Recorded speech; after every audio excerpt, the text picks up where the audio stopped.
Bonjour à toutes et à tous et encore merci pour votre fidélité à la chaîne. Cette vidéo retrace la deuxième étape de Lady L entre les Baléares et Carthagène en Espagne. Nous quittons Minorque pour Majorque à Porto Colom. Puis, après avoir contourné l'île par son sud, direction un petit mouillage au nord-est d'Ibiza avant de descendre sur Formentera par la côte nord et ouest.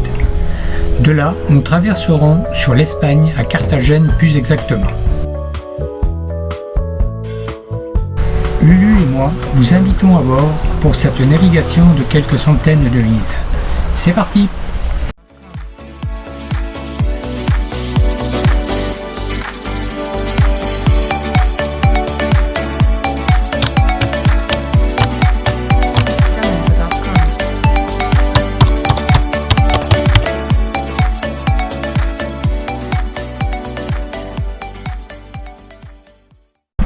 Il est tôt ce samedi 4 juillet quand Lady L quitte le mouillage du sud de Minorque. Très vite, le vent commence à secouer de nord-ouest, idéal pour notre descente sur Porto Colom, sur l'île de Majorque. J'en profite pour préparer l'envoi du code 0. La GV est déjà haute.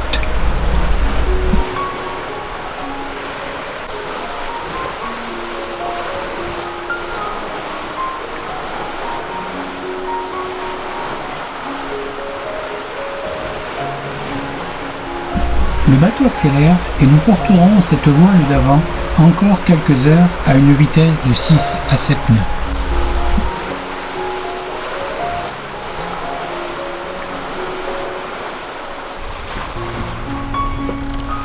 Plus tard, Éole nous lâchera et tournera.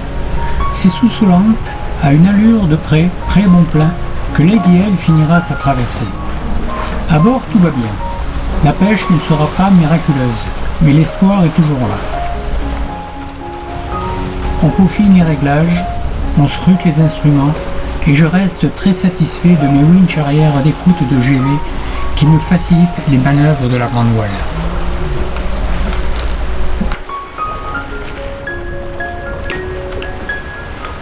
En fin d'après-midi, le phare de Porto Colom se dresse devant nos étraves, et après l'affalage des voiles et la mise en route des moteurs, nous embouquons le goulet d'accès à la rade de Porto Colom.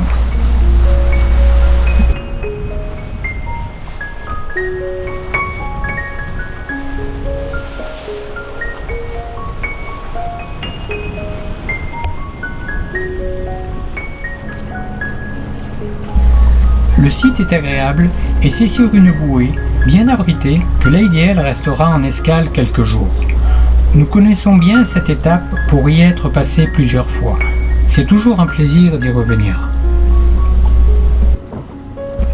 L'endroit est tranquille, mais une certaine activité anime dans le bon sens l'endroit. Nous profitons d'un repos mérité, en farniente et en visite du site en annexe.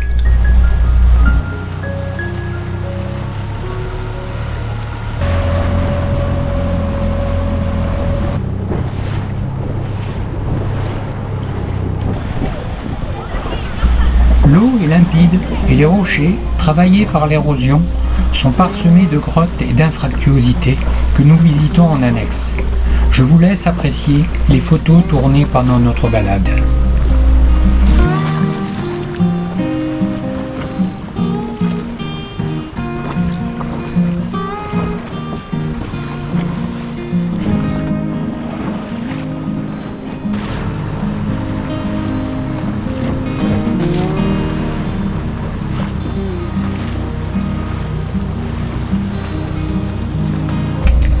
La ville de Porto Colom est très agréable. Les anciens garages à bateaux sont actuellement en rénovation. Beaucoup de commerces et de restaurants offrent un vaste choix aux voyageurs.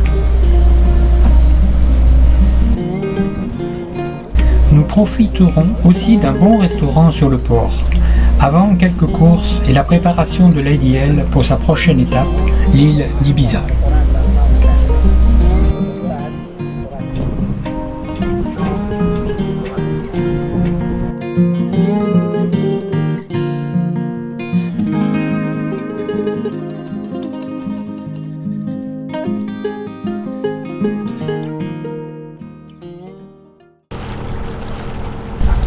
En ce mardi 7 juillet, Lady L quitte Porto Colom.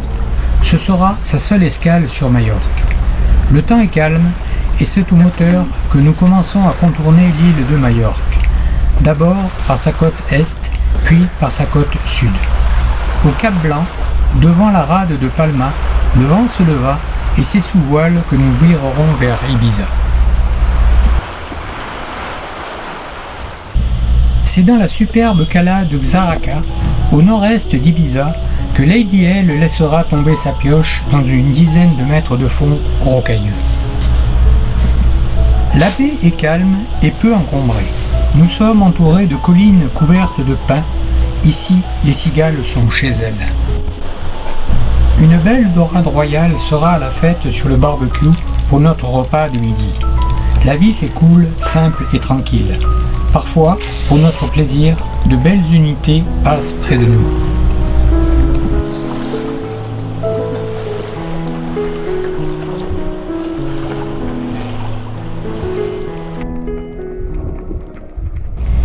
Nous nous accordons quelques séances d'exploration sous-marine dans ces eaux limpides. Les fonds sont variés, du sable, des roches et des herbiers de Posidonie. L'eau est à température idéale et nous profitons pleinement du site.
Comme sur Majorque, c'est en annexe que nous explorons le rivage de la cala Xaraca. C'est une succession de cathédrales de pierre, de grottes et d'enclaves, le tout dans une eau cristalline, un vrai régal pour les yeux. À vous de juger.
retour au bateau, nous nous préparons pour l'étape du lendemain.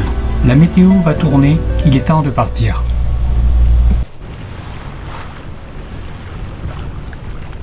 Vendredi 10 juillet, nous levons l'ancre dans la matinée pour Formentera. Lady L contourne Ibiza dans un premier temps par sa côte nord, puis descendra par sa côte ouest. Cette ultime étape sera la dernière des Baléares avant notre traversée sur le continent espagnol.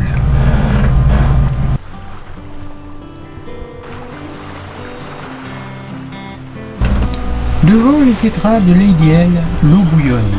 Ce sont des chasses de poissons accompagnées par les mouettes. On tente les traînes, mais les poissons étaient occupés ailleurs.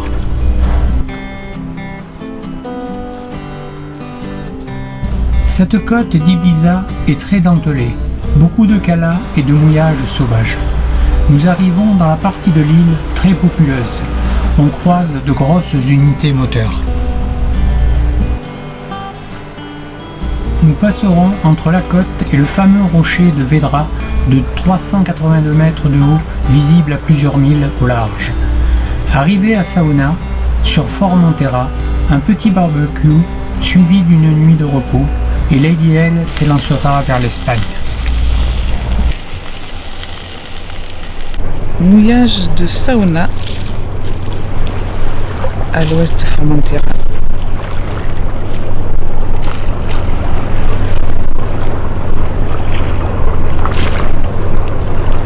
Hier soir, lorsque nous sommes arrivés vers 16h, c'était noir de monde.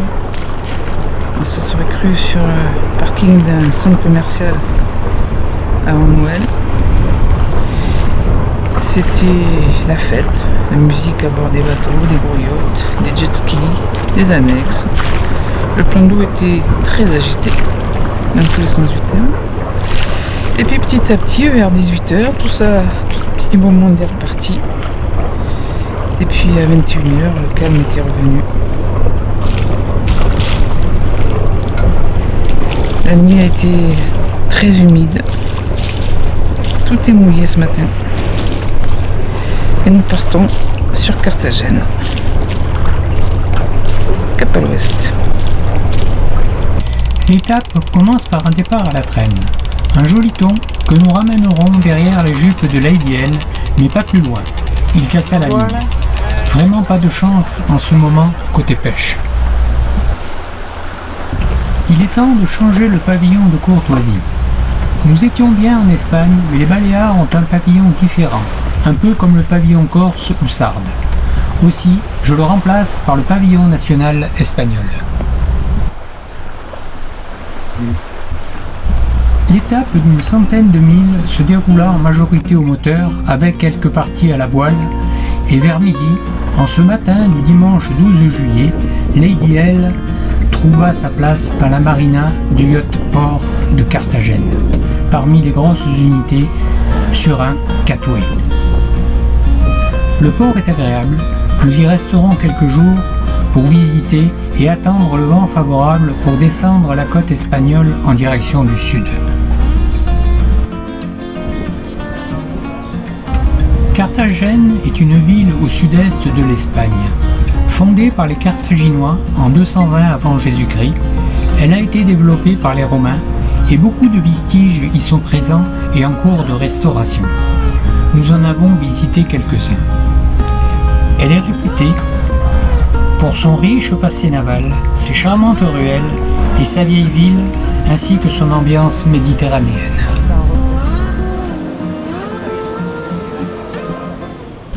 Certains jours furent occupés à la visite de musées ou aux arènes célèbres de Carthagène. Elles ont été restaurées et certaines parties sont encore en travaux de restauration. Ces vieilles pierres nous parlent du passé.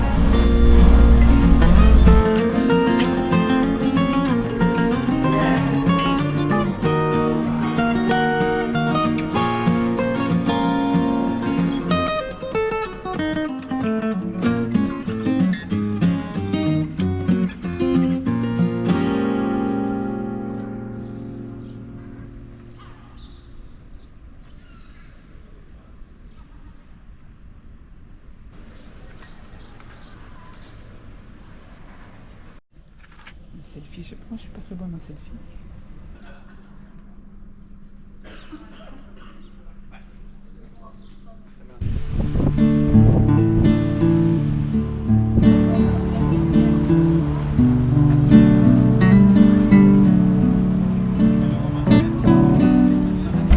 Nous avons loué une voiture pour la visite d'Alicante que nous ne connaissions pas.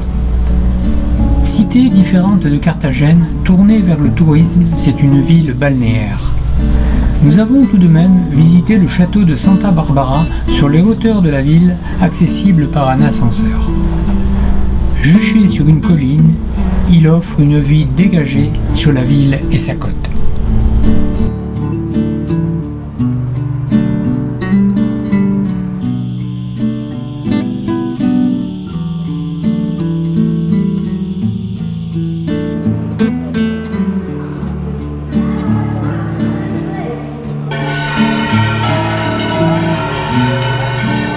La vieille ville est très pittoresque, avec ses ruelles étroites, son église et ses petits restaurants.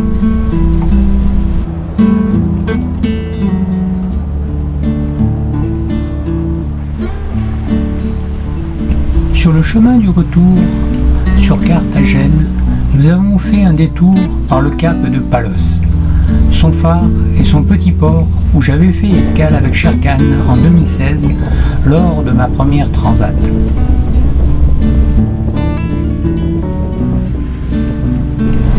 Cette fin de journée du 16 juillet est une fête pour les Espagnols. C'est la fête d'El Carmen, fête des marins de tout poil, patrons pêcheurs, plaisanciers ou même militaires. Elle est célèbre dans de nombreux ports en Espagne. Nous assistons à une procession dans la rade de nombreux bateaux pavoisés. Voilà pour cette belle étape. Demain, Lady L reprend la mer. La météo est favorable avec des vents portants. À bientôt!